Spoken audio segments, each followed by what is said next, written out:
Hardik out, Suryakumar Yadav ನಾಯಕತ್ವಕ್ಕೆ ಬರ್ತಾರಾ? ಮುಂಬೈ ಇಂಡಿಯನ್ಸ್ನಲ್ಲಿ ದೊಡ್ಡ tweet.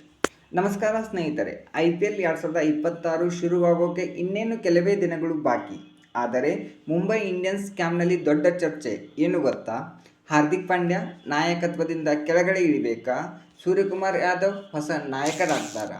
ಈಗ ಇದು ಸಾದಾ ಗಾಸಿಪ್ ಅಲ್ಲ, ಇದು ಟಾಪ್ ಟ್ರೆಂಡಿಂಗ್ ಡಿಬೇಟ್. ನೋಡಿ, ಹಾರ್ದಿಕ್ ಪಾಂಡ್ಯ 2024ರಲ್ಲಿ ಮುಂಬೈ ಇಂಡಿಯನ್ಸ್ ನಾಯಕನಾದಾಗಲೇ ದೊಡ್ಡ ವಿವಾದ ಶುರುವಾಯಿತು. ರೋಹಿತ್ ಶರ್ಮಾ ಕಡೆಯಿಂದ ಕ್ಯಾಪ್ಟನ್ಸಿ ತೆಗೆದಿದ್ದು ಫ್ಯಾನ್ಸ್ಗೆ ಇಷ್ಟವಾಗಲಿಲ್ಲ. ಅದಾದ ಮೇಲೆ ಏನಾಯಿತು? ತಂಡದ ಪರ್ಫಾರ್ಮೆನ್ಸ್ ಸ್ಟೇಬಲ್ ಆಗಲಿಲ್ಲ, ಟ್ರೋಫಿ ಡ್ರಾಟ್ ಮುಂದುವರಿಯಿತು. ಹಾರ್ದಿಕ್ ಪಾಂಡ್ಯರ ಬ್ಯಾಟಿಂಗ್ ಪ್ಲಸ್ ಲೀಡರ್ಶಿಪ್ ಎರಡೂ ಪ್ರಶ್ನೆಗೆ ಒಳಪಟ್ಟವು. ಇದಕ್ಕೆ ಸೇರ್ಪಡೆಯಾಗಿ ಇತ್ತೀಚೆಗೆ ಕೆಲವು ಚರ್ಚೆಗಳು ಮತ್ತು ಎಕ್ಸ್ಪರ್ಟ್ಗಳ ಅಭಿಪ್ರಾಯಗಳು ಹೇಳ್ತಿವೆ ಮುಂಬೈ ಇಂಡಿಯನ್ಸ್ಗೆ ಹೊಸ ನಾಯಕ ಬೇಕು. ಇಲ್ಲೇ ಎಂಟರ್ ಆಗ್ತಾರೆ ಸೂರ್ಯಕುಮಾರ್ ಯಾದವ್. ಸೂರ್ಯಕುಮಾರ್ ಯಾದವ್ ಯಾಕೆ ಬೆಸ್ಟ್ ಆಯ್ಕೆ ಅಂತ ಹೇಳ್ತಾರೆ? T20 ಫಾರ್ಮ್ಯಾಟ್ನಲ್ಲಿ consistent match winner, India T20 ತಂಡದ ನಾಯಕತ್ವದ ಅನುಭವ, ಡ್ರೆಸ್ಸಿಂಗ್ ರೂಮ್ನಲ್ಲಿ ಪಾಸಿಟಿವ್ ಇನ್ಫ್ಲೂಯೆನ್ಸ್. ಎಕ್ಸ್ಪರ್ಟ್ ಏನು ಹೇಳ್ತಿದ್ದಾರೆ ಗೊತ್ತಾ?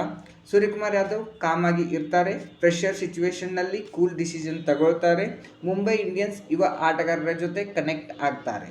ಇದಕ್ಕೆ ಈಗ ಫ್ಯಾನ್ಸ್ ಪೂಲ್ಸ್ನಲ್ಲಿ ಕೂಡ ಸೂರ್ಯಕುಮಾರ್ ಯಾದವ್ಗೆ ಭಾರಿ ಸಪೋರ್ಟ್ ಸಿಗ್ತಿದೆ. ಆದರೆ ಒಂದು ಪ್ರಶ್ನೆ, ಹಾರ್ದಿಕ್ ಪಾಂಡ್ಯನನ್ನು ಹೀಗೆ ಸೈಡ್ ಮಾಡೋದು ಈಸಿನಾ? ಅವರು ಮುಂಬೈ ಇಂಡಿಯನ್ಸ್ಗೆ ಆಲ್ರೆಡಿ ಟ್ರೋಫಿಯನ್ನು ತಂದು ಕೊಟ್ಟಿದ್ದಾರೆ. ಆಲ್ರೌಂಡರ್ ವ್ಯಾಲ್ಯೂ ಟೀಮ್ಗೆ ತುಂಬಾ ಮುಖ್ಯವಾಗಿದೆ. ಮ್ಯಾನೇಜ್ಮೆಂಟ್ ಇನ್ನೂ ಅವರ ಮೇಲೆ ಟ್ರಸ್ಟ್ ಇಟ್ಟುಕೊಂಡಿದೆ. ಹೀಗಾಗಿ IPL 2026ರ ಸ್ಟಾರ್ಟಿಂಗ್ ಮ್ಯಾಚ್ಗಳು ತುಂಬ ಕ್ರೂಷಿಯಲ್ ಆಗ್ತವೆ. ಮೊದಲ 3-4 ಪಂದ್ಯಗಳಲ್ಲಿ ಮುಂಬೈ ಇಂಡಿಯನ್ಸ್ ಪರ್ಫಾರ್ಮ್ ಮಾಡಲಿಲ್ಲ ಅಂದರೆ ಕ್ಯಾಪ್ಟನ್ಸಿ ಚೇಂಜ್ ಡಿಸಿಷನ್ ರಿಯಾಲಿಟಿಗೆ ಬರ್ಬೋದು. ಸೊ ಸ್ನೇಹಿತರೆ, ಇದು ಸಿಂಪಲ್ ಡಿಬೇಟ್ ಅಲ್ಲ, ಇದು ಮುಂಬೈ ಇಂಡಿಯನ್ಸ್ ಫ್ಯೂಚರ್ ಬಗ್ಗೆ ದೊಡ್ಡ ಪ್ರಶ್ನೆ. ಹಾರ್ದಿಕ್ ಕಂಟಿನ್ಯೂ ಮಾಡ್ತಾರಾ ಅಥವಾ ಸ್ಕೈ ಅವರ ಹೊಸ ಎರಾ ಶುರು ಆಗ್ತದಾ? ನಿಮ್ಮ ಅಭಿಪ್ರಾಯವೇನು? ಕಮೆಂಟ್ ಮಾಡಿ. ನಮ್ಮ ವಿಡಿಯೋ ಇಷ್ಟವಾಗಿದ್ದರೆ ಲೈಕ್ ಮಾಡಿ, ಶೇರ್ ಮಾಡಿ ಮತ್ತು ನಮ್ಮ ಚಾನಲ್ನ ಸಬ್ಸ್ಕ್ರೈಬ್ ಮಾಡಿ.